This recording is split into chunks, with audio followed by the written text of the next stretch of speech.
du plaisir. Le retour du plaisir.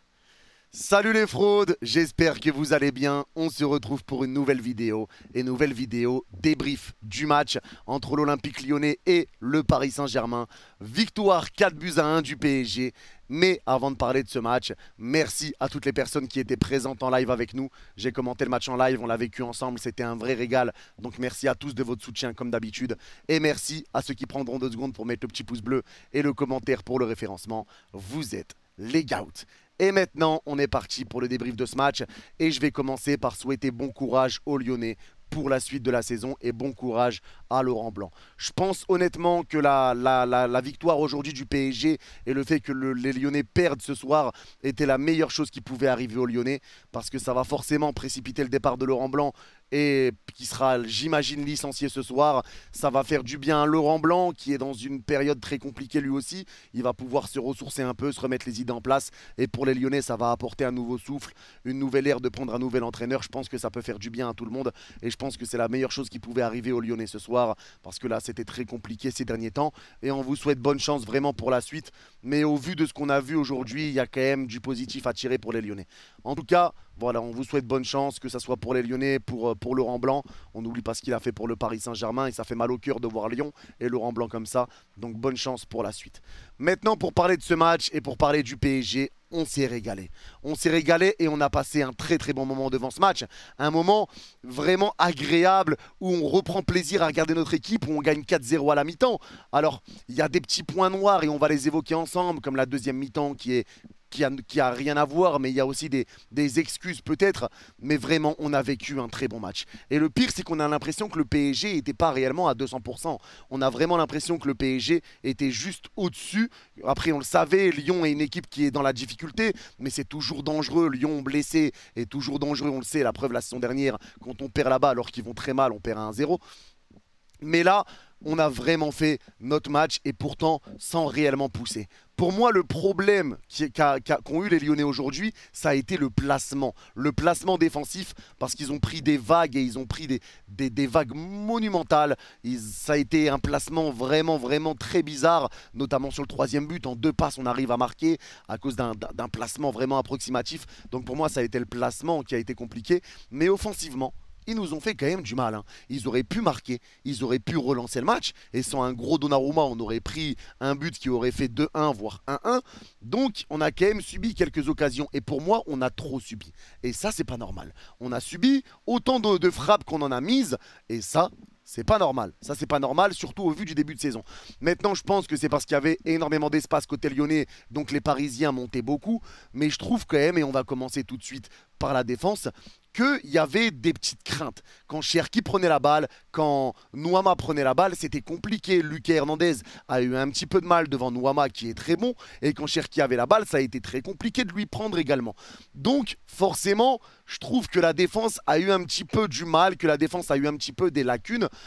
C'était un petit peu compliqué et je parle de Skriniar, je parle d'Hernandez, mais ils n'ont pas fait un mauvais match. Attention, personne n'a été mauvais aujourd'hui pour moi, mais je trouve qu'on a subi un petit peu trop et je trouve ça quand même un petit peu louche. On a subi pas mal de frappes et je pense que c'est lié au fait que Cherki et Nuama, quand ils ont la balle dans les pieds, ça a été très compliqué de leur prendre et forcément ça a donné pas mal d'occasions aux Lyonnais. Donc peut-être on manquait un petit peu de tranchant, on était un petit peu trop tranquille, on a laissé faire, on a laissé jouer. Mais c'est vrai que là, défensivement, ça m'a fait un petit peu peur au vu de nombre d'occasions qu'on a subies. Donc un petit peu moins bon, Lucas Hernandez. Pareil pour Skriniar, mais pour moi, personne n'a été mauvais. Mais Marquinhos, pour moi, a fait un bon match. Et ça fait plaisir de voir Marquinhos comme ça. Pareil, à la fin du match, il est parti sauter devant les supporters parisiens, souriant, avec Skriniar bras dessus. Et c'est ça qu'on veut voir. C'est ça qu'on veut voir. On veut voir un Marquinhos comme ça. Il a fait un tac salvateur en première mi-temps. On en a parlé en live, mais son retour défensif, c'était un retour exceptionnel. Et j'espère que ça va le remettre en confiance, qu'il va revenir à un très bon niveau. Parce que là, le match de ce soir, il faut le dire pour moi, Marquinhos a été bon. Et j'espère que ça continuera. Parce que nous, ça ne nous amuse pas de dire que Marquinhos est nul et qu'il faut qu'il aille sur le banc, ça ne nous amuse pas. Mais maintenant, si on peut récupérer un Marquinhos au mieux de sa forme, ça fera du bien à tout le monde, ça fera du bien au PSG et ça fera du bien à l'équipe, bien évidemment. Hakimi sur le côté droit a été incroyable. Et je trouve que là, l'entente avec Dembélé, ça va beaucoup mieux. Parce que quand Dembélé a la balle et qui temporise un peu, c'est Hakimi qui accélère. Et quand Hakimi est à l'arrêt, c'est Dembélé qui accélère sur le couloir. Donc je trouve que là, l'entente Hakimi-Dembélé commence déjà à bien se développer. J'ai trouvé que les deux se combinaient bien ensemble. Même si j'ai trouvé Dembélé, on en parlera un petit peu après, un petit peu moins bon. Mais Hakimi, solide, il a marqué son but. Il a fait pas mal d'efforts offensifs. Défensivement, il a fait pas mal de récupération aussi, mais surtout en fin de match. Donc Hakimi, j'ai beaucoup aimé son match et j'espère que ça continuera, mais sur le couloir droit, j'ai trouvé que ça combinait très bien avec le bon vieux Dembélé. Et Donnarumma, merci. Merci Didio. Parce que vraiment, le match qu'il fait aujourd'hui, il faut en parler. Donnarumma a été exceptionnel. Sans lui, Lyon marque beaucoup de buts. La frappe de, je crois que c'était Cherki qui part en lucarne, il la sort. L'énorme occasion et la claquette sur le corner, si je dis pas de bêtises, la claquette deuxième poteau qu'il fait. Il a fait des parades énormes quand il y avait 2-0. Lyon aurait pu revenir à 2-1. Lyon aurait pu se remettre un petit peu dans le match et reprendre un petit peu espoir. Au lieu de ça, grâce à ces parades, on met le 3e et le 4e pour les abattre mentalement complètement. Donc vraiment Donnarumma, énorme match de sa part. Il faut le souligner, sur sa ligne, c'est impressionnant à quel point il est fort. Mais énorme Didio Donnarumma aujourd'hui, magnifique et ça fait plaisir. Ça fait plaisir pour nous, ça fait plaisir pour lui. Le problème, on le sait, c'est son jeu au pied. Mais aujourd'hui vraiment, on peut lui dédier cette victoire parce que franchement, il a fait de très belles parades et ça fait du bien. Skriniar, après, pour rentrer un petit peu plus dans le détail, je trouve que Skriniar s'est un petit peu fait prendre et avait peut-être un petit peu peur de rentrer sur Cherki, de rentrer sur Nuama. Je trouve qu'il montait un petit peu, il se faisait prendre sur des contrôles orientés, etc.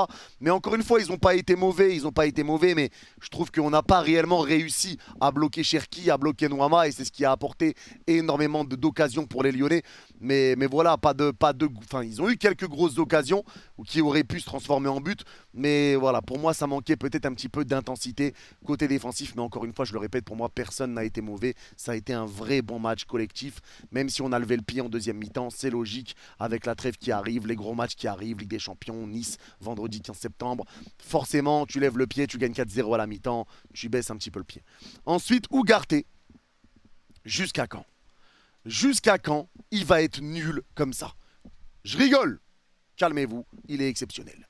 Ce joueur-là est exceptionnel. Et je me demande si c'est pas le meilleur coup mercato, tout mercato confondu. Ce joueur-là est un crack, ce joueur-là est incroyable dans son intensité, dans son pressing, dans ses récupérations. Même si, dans ses récupérations, je trouve que ça a été un petit peu plus compliqué encore une fois aujourd'hui. Comme je l'ai dit, Lyon a eu pas mal d'occasions. Donc forcément, c'est qu'on arrivait à récupérer moins de ballons. Donc ça s'est ressenti sur Ugarte également. Mais Ugarte, premier but, il récupère le ballon dans la surface. Tolisso le fauche. Penalty, c'est grâce à un très bon pressing de sa part. Le deuxième but, il récupère le ballon dans les pieds de Cacré. On récupère le ballon grâce à Ugarte. On fait notre action, 2-0.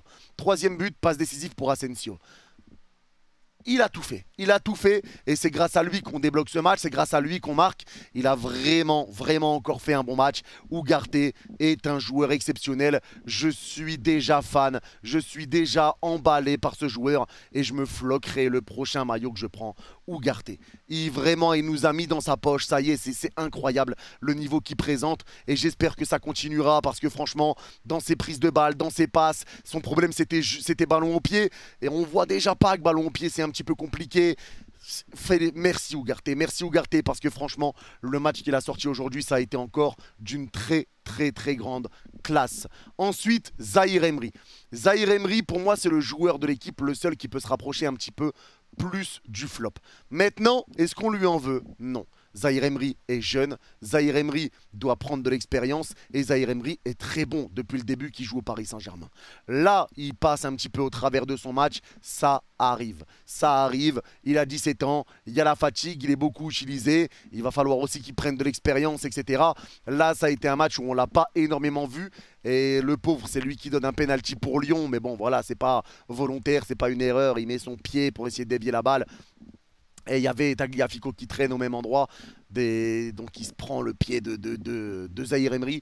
Voilà, ça a été un match un petit peu compliqué pour lui, mais ça arrive, on lui en veut absolument pas. C'est comme ça, il reviendra, il refera un bon match, ça arrive de passer à côté de son match, mais on n'en veut absolument pas à Zahir Emery, ça c'est clair, net et précis. Et de l'autre côté, Vitinha. Et Vitinha, vous savez que moi je ne suis pas fan de ce joueur-là. Maintenant, aujourd'hui, pour moi, Vitinha a eu du bon et du moins bon.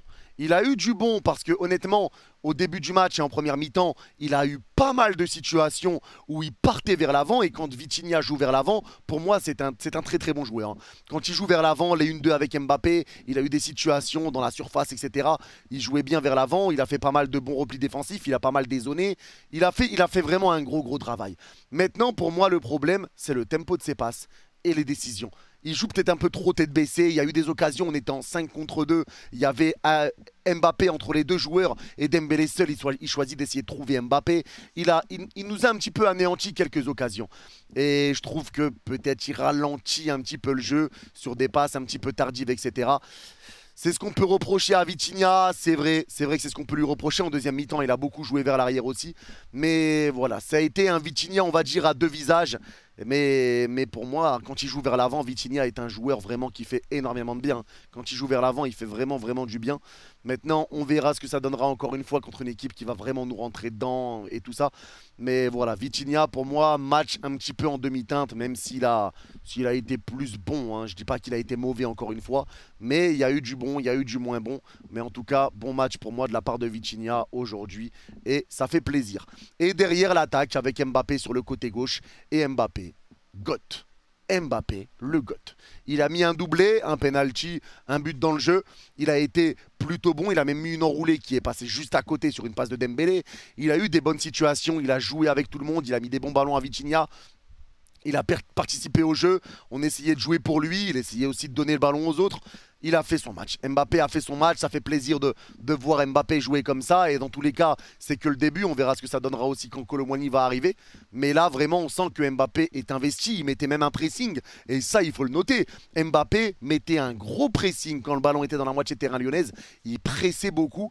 Et ça prouve quand même qu'il a envie de faire du bien avec cette équipe. Il a envie de bien faire. Il a envie de prouver aussi, à mon avis. Donc vraiment, le match d'Mbappé a été solide aujourd'hui. Et on espère que ça continuera. Encore un doublé pour lui, ça fait plaisir. Derrière, Asensio qui était placé en 9. Et ben encore un bon match. Asensio, c'est un but et une passe décisive. Si je ne me trompe pas, il a été encore une fois très bon. Il a bien joué lui aussi à temporiser. Il a pas mal dézonné. Il a peut-être joué un peu ce rôle de faux neuf où il décrochait. Il venait récupérer les ballons un petit peu plus haut. Il faisait des passes en profondeur. Il a bien combiné avec Dembélé. Il venait combiner avec Mbappé. Il a bien participé au jeu. Il a alterné le style de jeu qu'il avait avec un décrochage. Il partait sur le côté gauche, il partait sur le côté droit, il partait en profondeur et c'est comme ça qu'il a marqué le but sur une passe d'Ugarte. C'est ce que je vous dis, en 2 passes, il arrive à mettre ce but. Mais vraiment, Asensio a été bon et moi, ce que j'aime avec ce joueur-là, c'est qu'il ne fait pas de chichi. Il joue à droite, même s'il doit jouer en pointe, il va le faire. Il va être souriant. Quand il doit être sur le banc, il va être sur le banc. Asensio est un joueur dont on a besoin dans une équipe et vraiment, ça fait plaisir de voir qu'il arrive à stater, qu'il arrive à prendre du plaisir, qu'il est souriant. Et voilà, on espère que ça continuera pour Asensio. Et attention, peut-être qu'il va ramener une vraie concurrence avec Gonzalo Ramos et Kolo Muani pour ce poste de numéro 9. On verra, sait-on jamais. Luis Enrique, on le sait, il aime bien tenter des choses. Donc, sait-on jamais, on verra par la suite. Et derrière, Dembélé. Dembélé que j'ai trouvé coup-ci, coup-ça, on va dire, pour Ousmane. Ça a été un match où j'ai bien aimé quand il partait dans l'axe et qu'il donnait le ballon sur le côté gauche. Quand il repiquait un petit peu dans l'axe, il écartait à gauche vers Mbappé pour changer complètement le jeu. Je l'ai trouvé bon. Mais dans ses dribbles, dans ses frappes, aujourd'hui, ça a été compliqué. Ça n'a pas été un très bon match de la part d'Ousmane Dembélé. Il y a eu plus de moins bons que de bons pour Ousmane, on va pas se mentir. Mais j'ai bien aimé quand il repartait dans l'axe pour écarter côté gauche. Ses dribbles, ça a été raté aujourd'hui. Il a eu pas mal de frappes et ça fait peur de voir Dembélé frapper et rater autant d'occasions qu'il peut avoir. Mais bon, encore une fois, on sait que Dembélé, son point fort, c'est pas les frappes. Il a quand même ramené le deuxième but avec un très bon centre sur un bon travail et les feintes de corps qu'il peut mettre dans la surface. Les feintes qu'il met, c'est une dinguerie. Mais voilà, il a mis un bon centre. Ça a été dévié par Lopez et Hakimi a poussé le ballon en fond. Donc malheureusement, ça ne lui a pas compté la passe décisive. Mais bon match de la part d'Ousmane, enfin bon match. Match compliqué de la part d'Ousmane Dembélé avec du bon et du moins bon, mais un petit peu plus de moins bon. Et derrière, on va parler également de l'entrée de Bradley Barcola, les premières minutes avec lui, que j'ai trouvé plutôt bonne, hein, les gars. Ça a été plutôt une bonne entrée pour Bradley Barcola, il faut le dire. Le retour de Ramos également qui a été blessé. Ramos a été un petit peu plus compliqué, mais après c'est un neuf, donc forcément tu le vois moins, surtout dans cette deuxième mi-temps qui avait rien à voir avec la première. Donc on va pas non plus lui tirer la pierre. Mais Barcola a fait du bien, il a eu une énorme occasion, il a tenté le lob, il a frappé à côté. Et il y en a qui vont dire bien sûr, nous on souhaite... On continue, on encourage Bradley Barcola. On l'encourage, on espère que les sifflets qu'il a reçus par les supporters lyonnais ne l'ont pas atteint. Mais maintenant, ça se comprend, les gars. Il y en a qui sont en train de dire « Oui, c'est honteux ce que les Lyonnais ont fait, etc. » Les gars, ça se comprend. Ça se comprend. Alors oui, nous, de notre côté, côté parisien, on espère que ça va pour Barcola. On sera là pour Barcola, comme Mbappé l'a fait. Il a mis un post Instagram où il a soutenu Bradley Barcola. Et pour moi, ça, c'est la preuve. C'est l'âme peut-être d'un capitaine. Donc forcément, mais s'il a été mis sur le terrain, Bradley Barcola, c'est pas pour rien. C'est pas pour rien. C'est qu'à mon avis, Luis Enrique comptait quand même le faire jouer. Il savait ce qui allait se passer. Et Barcola aussi. Il a signé il y a 3 jours au PSG. Là, il joue à Lyon. Il le savait. Et ça peut lui forger un mental aussi à Bradley Barcola de se faire siffler tout ça. Ça va pas le tuer. Il le savait. Je pense qu'il le savait. Et ça l'a pas empêché de faire une bonne entrée. Donc oui, de notre côté, on soutient Barcola. On encourage Barcola. Mais il faut comprendre les supporters lyonnais. J'ai vu qu'il y en a qui sont offusqués contre les Lyonnais. Mais imaginez si Neymar vient jouer avec Al Hilal au Parc des Princes. Neymar sera sifflé. Neymar sera insulté. Quand Ekitike, on a joué contre 3 la saison dernière, il s'est fait insulter. Et c'est pareil pour Rabiot. Et c'est comme ça, les gars. Surtout que c'est très frais. Il a signé il y a 3 jours et là, il vient jouer à Lyon. Donc forcément, les gars, on ne peut pas en vouloir aux Lyonnais de siffler Barcola. On ne peut pas leur en vouloir. On aurait tous fait pareil. À un moment, il faut arrêter de se mentir. Il faut arrêter de faire les fragiles à ce point-là. On le savait. Ils le savaient. On s'attendait tous à ce que si Barcola rentre, il se fasse siffler. Et honnêtement, c'est pas parce que c'est les Lyonnais. On aurait tous fait pareil dans une situation similaire. Et là, il faut être honnête. Maintenant, bien sûr, on espère que Barcola n'est pas touché. On lui souhaite le meilleur, nous, et on sera là pour lui, quoi qu'il arrive. Mais voilà, je comprends également les sifflets des Lyonnais. Il faut arrêter de voir ce monde-là de football de bisounours. Les supporters ont le droit aussi de parler, surtout après ce qui se passe actuellement. Donc voilà, en tout cas, voilà pour mon avis sur ce match. On a vraiment pris du plaisir, surtout en première mi-temps, je le répète. Mais on a vraiment pris du plaisir, ça fait du bien. Je répète encore une fois que pour moi... Le fait que Lyon soit vraiment mal placé défensivement, ça a forcé le PSG, ça va donner envie au PSG de jouer vite vers l'avant et d'accélérer d'un coup. Et forcément, on a peut-être moins gardé la balle, moins fait tourner parce que Lyon n'a pas mis le bus. Lyon a essayé de jouer haut et forcément, quand on arrivait à sortir de leur pressing, ben, c'était open. C'était open, t'avais qu'à lancer Mbappé et c'est là la force du Paris Saint-Germain. C'est qu'avec Enrique, si une équipe met le bus, on va garder la balle, on va garder la possession. Et si une équipe essaye de jouer haut, on a les armes pour contrer à une vitesse grand V. Alors quand Kolo Muani va arriver, mais avec Dembélé et Mbappé, on a les armes pour contrer très très vite. Et là, on va réussir à combiner 2 styles de jeu, parce que là, contre les blocs bas, pendant la saison passée, on n'y arrivait pas. Là, avec Enrique, on va réussir à garder la balle jusqu'à trouver la faille au bon moment. Pour moi, on va pouvoir combiner dans 2 styles, et ça, c'est pas rien. En tout cas, vraiment, on s'est régalé sur ce match. On a passé un bon moment. J'ai hâte de voir les prochains matchs, comment ça se passera. Parce que, comme j'ai dit, pour moi, je trouve quand même que Lyon était très désorganisé défensivement. Donc, c'est ce qui fait qu'on a eu pas mal de situations, pas mal d'espace aussi. Mais voilà, on espère en tout cas que le problème défensif qu'on a eu aujourd'hui, ça sera réglé. Qu'on arrivera, quand il y aura d'autres joueurs techniques qui vont nous affronter, qu'on ira mettre le pied et leur rentrer dedans. Parce qu'on a quand même pas mal subi de frappe. Mais voilà, la victoire est là. Victoire 4-1. Ça fait du bien. Match complet en première mi-temps et sur la deuxième on a levé le pied. Comme je vous ai dit, il y a d'autres matchs qui arrivent. Il y avait 4-0 mi-temps, donc forcément je pense que voilà, à un moment tu lèves le pied aussi et tu t'économises. Donc en tout cas c'était un régal. Merci à tous d'avoir suivi ce débrief. N'hésitez pas à me dire en commentaire vous ce que vous en pensez. Est-ce que vous êtes d'accord, pas d'accord avec moi? Est-ce que vous avez pensé du match? Merci à tous d'avoir suivi ce débrief. Ceux qui l'ont regardé jusqu'à la fin, n'hésitez pas à mettre coucou en commentaire, je comprendrai que vous l'avez regardé jusqu'à la fin. Merci à vous, je rappelle qu'on se revoit jeudi pour le prochain live France-Irlande ensemble. On va passer un bon moment aussi, on va retrouver nos Parisiens. Prenez soin de vous et allez Paris.